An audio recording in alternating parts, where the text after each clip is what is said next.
Hey guys, Chris Honeycutt here with another edition of Thursday Thoughts. Today I am going to talk about uphill habits. And we're going to hear from John Maxwell and what he has to say on that matter. But I want to go to God's Word. In fact, the Apostle Paul has a lot to say about this as well. 1 Corinthians 9, do you not know that in a race all the runners run, but only one gets the prize? Run in such a way as to get the prize. Everyone who competes in the games goes into strict training. They do it to get a crown that will not last. But we do it to get a crown that will last forever. Therefore, I do not run like someone running aimlessly. I do not fight like a boxer beating the air. No, I strike a blow to my body and make it my slave, so that after I have preached to others, I myself will not be disqualified for the prize. What could we accomplish if we clearly understood our goals and what it took to achieve them? So many times in life we set these high, lofty goals and we want to be successful. Think of whatever that is in your life, whether that is being a great mom or dad, being a good boyfriend or girlfriend, being successful in your job, making a lot of money, or better than any of all that, being a better believer in Jesus Christ, growing in your faith. Goals are going to take some work. And let's be honest here, we're not always ready to do the work. This is where we go back to our personal habits, what we've been conditioned to, what we maybe were raised in, our work ethic. Recently, I shared in our church about my parents, how they were raised, and how that impacted how I was raised, and how both of my parents came from hardworking families, that their parents, my grandparents, worked in textile mills and cotton fields, and their parents, my great-grandparents, they worked in textile mills and cotton fields as well. And so I have a lineage, a legacy of hard work. And it was instilled in me from the very get-go that if I wanted to accomplish anything great, I would have to work for it. And that has really seemed to be true in my life. Anything I've ever accomplished, anything I've ever tried to do, is taken a lot of work. Here I am sitting here in our podcast studio / office / storage room in our Life Center at Forward Church.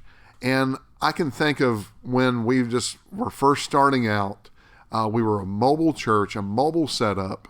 And a mobile setup means you have to work a little bit harder. You have to set up chairs, you have to set up pipe and drape, you have to set up drink stations and signs and banners, and we would also go even the extra mile. We would make the bathrooms of the facility we were in a little nicer by putting little stones, and we put scented candles and potpourri in these bathrooms, because you know what, bathrooms generally tend to stink. And so you want to have these welcoming environments. And now that we have our own space, our own building, we still have to work hard. There's things all the time that break down, things all the time that have to be rearranged. And so again, a hard work never leaves, it just changes. And so these uphill habits that I mentioned John Maxwell talk about is the same sort of thought that the Apostle Paul had in this passage. That to make himself qualified for the call, for him to be able to see himself as worthy, that, he can't be lazy about this calling that he has. He can't be lazy about his ministry and preaching people, reaching the lost. He has to give it his all. He has to train his body. And he may not be talking about his physical body. He's just really talking about himself, his spirit, his work ethic, if you will. If anything is worth pursuing, it's worth working hard for. That means you're going to have to change your mindset. It's going to take a little bit more effort to achieve. John Maxwell once said this, everything worthwhile is uphill. Another quote, people have uphill hopes and they have downhill habits. The only way to break downhill habits is to get intentional. Another quote, "The road to the next level is always uphill. If a team isn't intentionally fighting to move up, then it inevitably slides down." No one accidentally goes uphill. You can go downhill accidentally really fast. And that's the thing, is that uphill habits, you're going against kind of the natural way of things. It's very easy for things to fall apart. One mistake could unravel everything. And this is where I've seen this in churches, I've seen this in businesses, I've seen this in marriages. To achieve something takes a lot more effort than we ever kind of give it credit for. So think about this in your life. What are some of the moments where just everything came undone because of one mistake, one decision, something maybe you said, something you did, maybe something someone else said or did? And think of how quickly it went downhill, how quickly something failed. And then think of all the times that maybe you've achieved something great, all the hours of practice, all the money that was put into it, all the dedication that was squared away to make something happen. So this is something that you need to be reminded of. If you have a dream, if you have a lofty goal, if you have a calling, a passion, all that is going to require a different kind of you. This doesn't come easy. This doesn't come natural.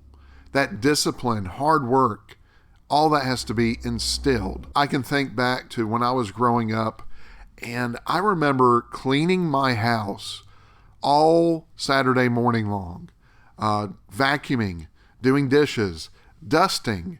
Like, who dusts anymore? I can't think of many people dusting their house. I remember my friends at the time, they're out having a ball.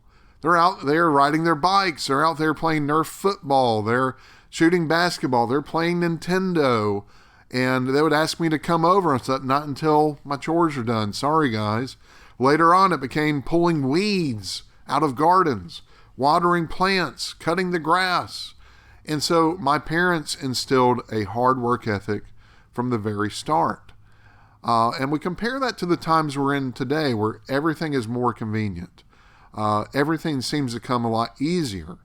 But what happens is we all kind of get into a place of stagnancy, a place of mediocrity, that we'll let someone else achieve something great and we'll observe, we'll watch from the sidelines, and maybe we'll even cheer for them. And so we get kind of stuck in this rut of just doing the same old, when maybe God has called you to something greater. God has put a dream in your heart. God's given you a vision for something that you know you can't achieve on your own, and you can't achieve with the same old habits that you've had for the beginning of your life. And this is where I want to encourage you to draw out your potential, to instill maybe a work ethic, or to reinforce a healthy discipline. Maybe you need a coach. Maybe you need someone that will be asking the right questions, forming the right habits in your life. That's my first recommendation, is to get someone that will keep you accountable. And so we at Realm Solutions, that's my coaching group, we have several coaches on our team that can help you in this. We can set a series of coaching sessions, meet for coffee, meet for lunch. I love coffee. I love food, obviously. And this is where we can help you get to where you need to go. And that is not by any sort of like ingenious insight. It's more about waking up the potential inside of you, letting you see for yourself that you already have the answers. You just need someone to draw them out of you.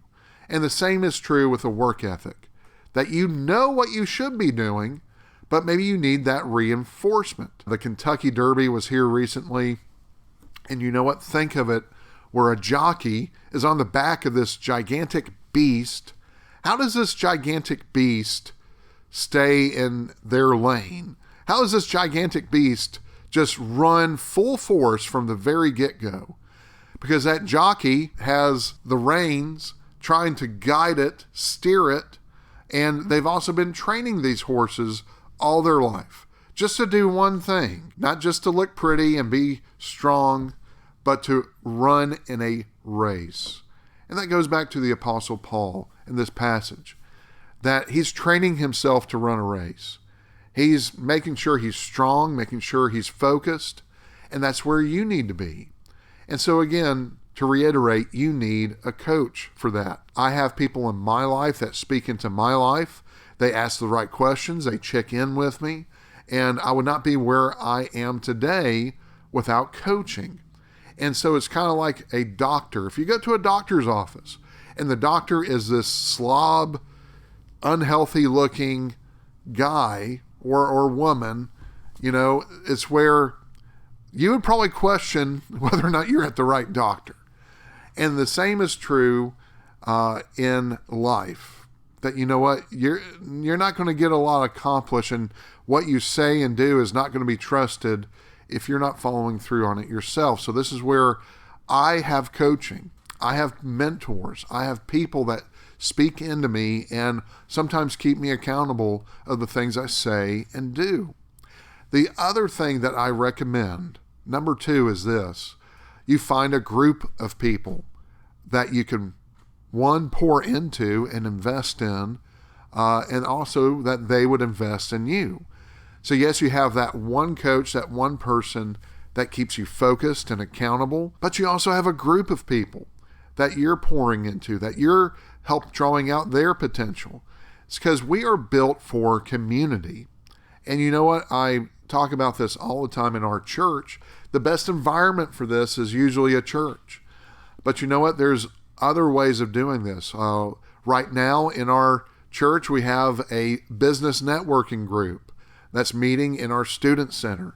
And hopefully they're having a great time, but it's where they keep each other accountable. They feed into each other's businesses. They make referrals, and they do business with each other. And if there's not, say, a plumber in the group, maybe someone knows a plumber. And so it keeps feeding upon itself, and we kind of take care of each other. And so that's where a group will do you good. That you know what, you're feeding into something bigger than yourself, and you're helping other people grow.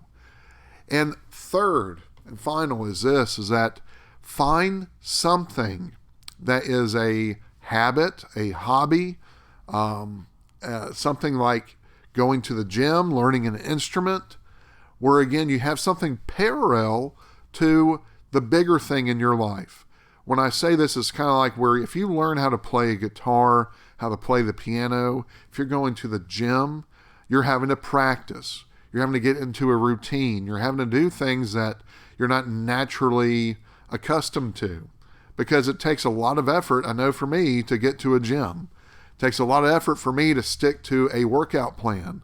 And then when I was learning guitar growing up, I didn't want to have to do the warm-up exercises. I wanted to go straight into all of the good classic rock riffs of the day. It's where once you get into practicing and a discipline and a routine, that's where you get better. And the same is true with anything else you want to achieve in life. You have to keep working at it. And so when you have something side by side with the bigger thing, that's where you kind of have a reinforcement. You see that you're seeing discipline, hard work, practice pays off in this other area. I know it can work in this area. So guys, as we conclude today, I want you just kind of to be thinking about what is that one thing that you're working on? What is that dream? What is that vision that you have, the calling that's on your life? Think back to, again, the Apostle Paul here when he talks about, so I'm not disqualified. What is it that you have to be qualified for? What is it that you're really trying to make your life's work, that you make a name for yourself for? I have those things in my life. I've now planted 3 churches. I'm always going to be known as a church planter. Many people know me as the John Maxwell guy. I'm always going to have that on my name. And it's where I've worked hard for all this. And I couldn't have done this, 1, without God, but 2, without hard work instilled in me. That work ethic paying off. So I'll recommend to you today, get a coach. You can reach out to me at chrishoneycutt.com. We can set up coaching sessions at your leisure whenever your schedule opens up for it. Secondly, find a group that you can invest in and they can invest in you. Lastly, find a habit, a hobby, something that is parallel to your life in the way of that practice will pay off. Hey, and you'll benefit from it, learning how to play the guitar, how to get in better shape, how to edit videos, whatever that looks like for you. That's all for Thursday Thoughts. Have a great day.